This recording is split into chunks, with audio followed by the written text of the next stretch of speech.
તારીખ છે 15 ઓગસ્ટ 1942 અને સ્થળ છે પૂણાનો આગા ખાન મહેલ. આમ તો મહેલ, પણ હવે એ એક કામચલાઉ જેલ બની ચૂક્યો છે. થોડા દિવસો પહેલા જ કરેંગે યા મરેંગે ના નારા સાથે ભારત છોડો આંદોલન શરૂ થયું છે અને અંગ્રેજ સરકારે ગાંધીજી સહિત મોટાભાગના નેતાઓને અહીં કેદ કર્યા છે. વાતાવરણમાં એક તંગદિલી તો છે જ, પણ આજે એના પર શોકનું એક ગાઢ વાદળ છવાયું છે.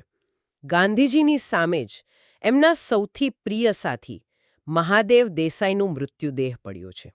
સૌ સ્તબ્ધ છે, પણ ગાંધીજી વિચલિત થયા વગર શાંતિથી એક તાર લખાવી રહ્યા છે. મહાદેવનું મરણ તો યોગી અને દેશભક્તનું હતું, એનો શોક ન થાય. આપણી આજની ચર્ચાનો હેતુ એ સમજવાનો છે કે આ માત્ર એક સાથીના મૃત્યુની ઘટના નહોતી. આ તો ગાંધીજીના જીવનના સૌથી નજીકના સાથી, એમના પુત્ર સમાન વ્યક્તિની વિદાયની એક ખૂબ જ ઊંડી અને ભાવનાત્મક ગાથા હતી. આપણી પાસે જે સ્ત્રોતો છે તેના આધારે આપણે મહાદેવ દેસાઈના અંતિમ દિવસો, ગાંધીજી સાથેના એમના અતૂટ સંબંધ અને એમના મૃત્યુ પાછળના ગૂઢ કારણોને સમજવાનો પ્રયત્ન કરીશું. ચાલો એ જ ક્ષણ પર પાછા જઈએ. મહાદેવભાઈના નિધન પછી તરત જ ગાંધીજીનું વ્યર્તન સ્ત્રોતોના વર્ણન પ્રમાણે થોડું વિચિત્ર લાગે છે. એ મહાદેવના નિષ્પ્રાણ દેહ પાસે જઈને બૂમો પાડી રહ્યા હતા, મહાદેવ, ઉઠો મહાદેવ! પહેલી નજરે તો એવું જ લાગે કે તેઓ આઘાતમાં છે, વાસ્તવિકતા સ્વીકારી નથી શકતા. અને ત્યાં હાજર મોટાભાગના લોકોને એવું જ લાગ્યું હતું. એકદમ સ્વાભાવિક પ્રતિક્રિયા છે, ખરું ને? પણ ઘણા મહિના પછી જ્યારે ડૉક્ટર સુશીલા નૈયરે આ વિશે પૂછ્યું, ત્યારે ગાંધીજીએ જે ખુલાસો કર્યો એ ખરેખર એ બે વ્યક્તિઓ વચ્ચેના સંબંધની અકલ્પનીય ઊંડાઈ બતાવે છે. એમણે કહ્યું, એ શોક નહોતો, એ તો શ્રદ્ધા હતી. શ્રદ્ધા? મૃત્યુની ક્ષણે? હા, શ્રદ્ધા. એમને એવો અતૂટ વિશ્વાસ હતો કે મહાદેવ ક્યારે એમની આજ્ઞાનો અનાદર ન કરી શકે, મૃત્યુ પછી પણ નહીં. એમને સાચે જ એવું લાગ્યું કે જો મહાદેવ એકવાર આંખ ખોલીને એમનો આદેશ સાંભળશે તો તે મૃત્યુના બંધનને પણ તોડીને ઊભા થઈ જશે. આ વાત માનવામાં થોડી અઘરી લાગે છે. આટલી ઊંડી શ્રદ્ધા, આ સંબંધ આટલો ગાઢ કેવી રીતે બન્યો? આ સમજવા માટે આપણે એમના સમર્પણનું સ્તર જોવું પડે. ખબર છે, આ કોઈ નોકરી નહોતી, આ એક સાધના હતી. આશ્રમના એક વૃદ્ધ સાથી હતા, પંડિત તોતારામજી. એમણે એક પ્રસંગ વર્ણવ્યો છે જે આ વાત પર પ્રકાશ પાડે છે. એક રાત્રે મહાદેવભાઈ ઊંઘમાંથી અચાનક પથારીમાંથી ઊભા થઈ ગયા. ઊંઘમાંથી? હા. પંડિતજી તો ગભરાઈ ગયા. એમણે પૂછ્યું કે શું થયું? ત્યારે મહાદેવભાઈએ ખૂબ સંકોચ સાથે કહ્યું કે મને સપનામાં એવું લાગ્યું કે બાપુ મને બોલાવી રહ્યા છે, એટલે મારાથી ઊભા થઈ જવાયું હશે. સ્વપ્નમાં પણ આજ્ઞાનું પાલન! આ તો ગુરુ શિષ્ય પરંપરાની પરાકાષ્ઠા કહેવાય. બિલકુલ. જે વ્યક્તિ સ્વપ્નમાં પણ પોતાના ગુરુનો અવાજ સાંભળીને ઊભો થઈ જાય, એના પર ગાંધીજીને આવી શ્રદ્ધા હોય એ કદાચ હવે સમજી શકાય છે. અને આટલા સમર્પિત વ્યક્તિના ગયા પછી જ્યારે તેમના કપડાં તપાસવામાં આવ્યા, ત્યારે ખિસ્સામાંથી માત્ર 2 જ વસ્તુઓ મળી. એક ભગવદ્ ગીતા અને બીજી એક ફાઉન્ટેન પેન. ફક્ત આ 2 જ વસ્તુઓ. આ કોઈ સામાન્ય પસંદગી તો ન જ હોઈ શકે? ના, બિલકુલ નહીં. અને અહીં રસપ્રદ વાત એ છે કે આ 2 વસ્તુઓ આમ જુઓ તો એમના સંપૂર્ણ જીવન દર્શનનું પ્રતીક છે. ગીતા એમના ચારિત્ર્યના ઊંડાણ અને આધ્યાત્મિક બળનો સ્ત્રોત હતી. એમને નિષ્કામ કર્મની પ્રેરણા આપતી હતી. અને પેલી કલમ? અને પેલી કલમ એ કર્મને, એ વિચારને દુનિયા સુધી પહોંચાડવાનું સાધન હતી. મહાદેવ દેસાઈની ડાયરીઓ, એમના લેખો, એમના અનુવાદો, એ બધું જ પેલી કલમનું પરિણામ હતું. એટલે એવું કહી શકાય કે એમના ખિસ્સામાં આખું જીવન અને મિશન સમાયેલું હતું. એક તરફ આધ્યાત્મિક બળ અને બીજી તરફ રાષ્ટ્ર માટે કર્મ. એકદમ સાચું. ગીતા યોગીનું પ્રતીક છે અને કલમ દેશભક્તનું. અને યાદ કરો, ગાંધીજીએ પોતાના તારમાં આ જ 2 શબ્દો વાપર્યા હતા, યોગી અને દેશભક્ત. વાહ! જાણે એ શબ્દોનું ભૌતિક સ્વરૂપ. બરાબર. તેઓ ગાંધીજીના વિચારોના સૌથી મોટા વ્યાખ્યાકાર હતા. ગાંધીજી જે કહેતા તેને સરળ ભાષામાં દુનિયા સમક્ષ મૂકવાની અદ્ભુત શક્તિ હતી એમનામાં. પણ એમના વ્યક્તિત્વનું બીજું પણ એક પાસું હતું, ખરું ને, જે આ ગંભીર છબીથી થોડું અલગ છે. ગાંધીજી એમને પ્રેમથી ગુલાબ કહેતા. હા. અને આ સાંભળીને સરોજિની નાયડુએ તેમને ગુલે ગુજરાત એટલે કે ગુજરાતનું ગુલાબ કહીને બિરદાવ્યા હતા. અને કેવો સંયોગ જુઓ, એમના મૃત્યુના દિવસે સવારે જ તેઓ નાઈ ધોઈને તૈયાર થયા ત્યારે સરોજિની નાયડુએ તેમને જોઈને મજાકમાં કહ્યું હતું, મહાદેવ, આજે તો તમે અસલ વરરાજા જેવા લાગો છો. ઓહ, કોને ખબર હતી કે આ શબ્દો સાચા પડશે? કોઈને નહીં. જાણે મહાદેવભાઈનું પ્રિય કબીરનું ભજન કર લે સિંગાર ચતુર અલબેલી સાજન કે ઘર જાના હોગા એ દિવસે ચરિતાર્થ થઈ રહ્યું હતું. મૃત્યુ જાણે પરમાત્મા સાથેનું મિલન બની ગયું. પણ આ શાંતિની ક્ષણો વચ્ચે એક મોટો સંઘર્ષ ઊભો થવાનો હતો, રાજકીય અને ભાવનાત્મક બંને.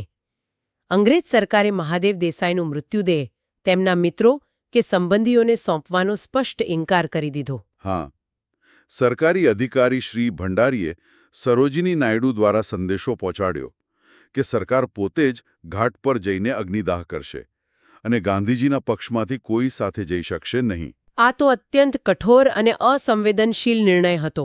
બહુ જ. અને આનાથી ગાંધીજી અને બાકીના સૌ કેદીઓ માટે એક મોટું ધર્મસંકટ ઊભું થયું.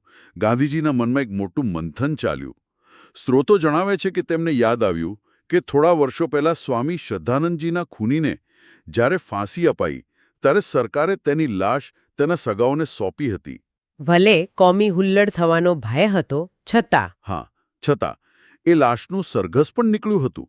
અને અહીં તો મહાદેવ દેસાઈ જેવા અહિંસક દેશભક્ત હતા. તો પછી સરકાર આટલી કઠોર કેમ હતી? શું તેમને ડર હતો કે અંતિમ સંસ્કાર એક રાજકીય પ્રદર્શન બની જશે? ચોક્કસપણે. ભારત છોડો આંદોલનને કારણે આખો દેશ સળગી રહ્યો હતો. અંગ્રેજોને ડર હતો કે મહાદેવ દેસાઈની અંતિમ યાત્રા જનતાના ગુસ્સાને વધુ ભડકાવશે. એમના માટે આ એક કાયદો અને વ્યવસ્થાનો પ્રશ્ન હતો.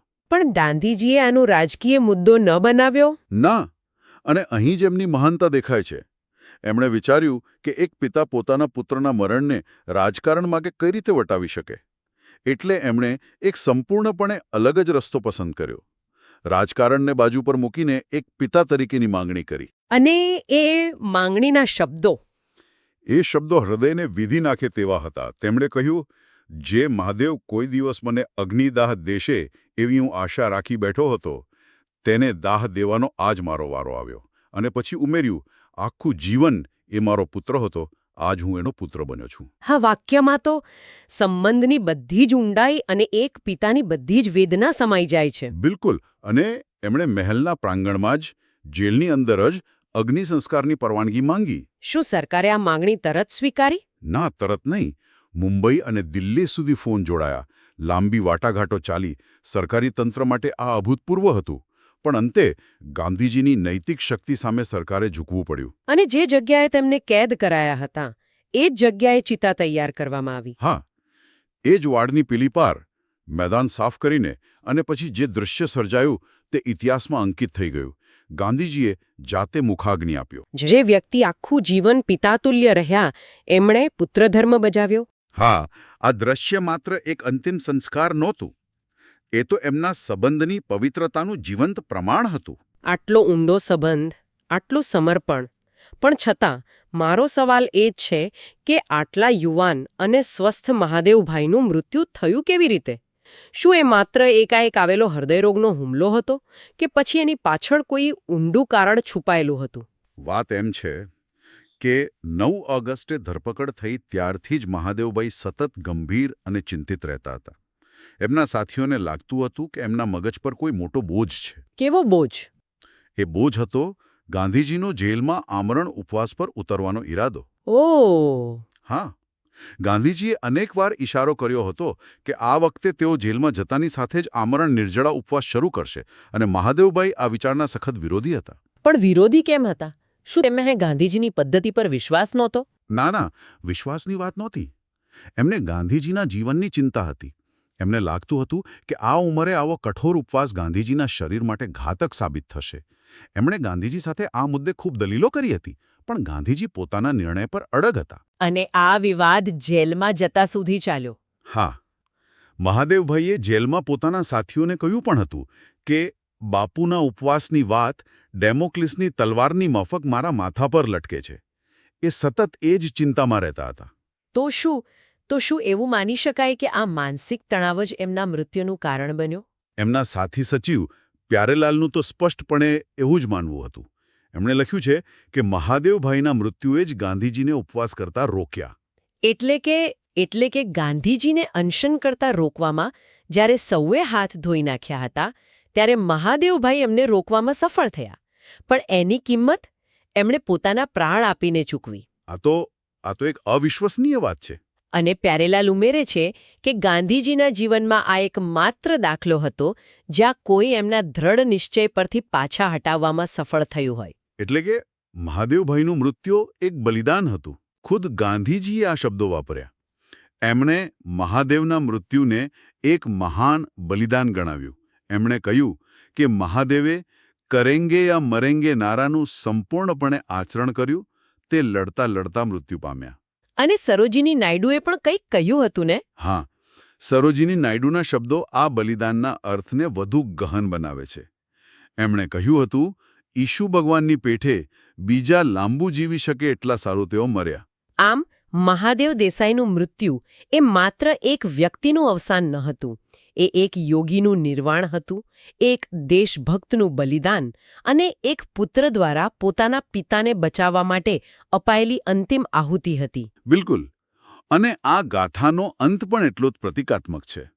એમના ગયા પછી આગાખાન મહેલમાં જે જગ્યાએ અંતિમ સંસ્કાર થયા ત્યાં મીરાંબેને માટીનો એક ચોતરો બનાવ્યો. એ સમાધિ પર એમણે શંખલા વડે એક મોટો ઓમ અક્ષર લખ્યો. ઓમ? હા. અને એ લંબચોરસ ચોતરાના 4 ખૂણે એમણે ચાંદ તારાના ચિહ્નો બનાવ્યા અને નીચેના ભાગમાં વચ્ચોવચ્ચ એક ક્રોસનું ચિહ્ન ચિતર્યું. ઓમ, ચાંદ તારા અને ક્રોસ એક જ જગ્યાએ? હા. કસ્તુરબાએ તો આ સ્થળને મહાદેવ મંદિર નામ આપ્યું. એટલે કે શોકની એક ક્ષણમાં પણ તેઓ ભારતના મૂળભૂત વિચારને, એની સર્વધર્મ સંભાવની ભાવનાને જીવંત કરી રહ્યા હતા. કમાલ છે. અને અહીં જ એક વિચારવા જેવી વાત આપણા શ્રોતાઓ માટે છે. અંગત શોક અને રાષ્ટ્રીય સંકટની એ ઘડીમાં જ્યારે ચારે તરફ અનિશ્ચિતતા અને હિંસાનો માહોલ હતો ત્યારે જેલની અંદર આવું સર્વધર્મ સંભાવનું પ્રતીક બનાવતું સ્મારક બનાવવાનો વિચાર શું સૂચવે છે? કદાચ એ આઝાદીની લડતના મૂળભૂત આદર્શો તરફ ઈશારો કરે છે. એવી લડત જે માત્ર રાજકીય સ્વતંત્રતા માટે જ નહોતી. બિલકુલ. એ એક ઊંડી આધ્યાત્મિક અને માનવીય એકતા માટે પણ હતી, જ્યાં ઓમ, ચાંદ, તારા અને ક્રોસ બધા એક જ સત્યના, એક જ ભારતવર્ષના પ્રતીક બની જાય. મહાદેવ દેસાઈનું જીવન અને મૃત્યુ બંને એ જ આદર્શને સમર્પિત હતા.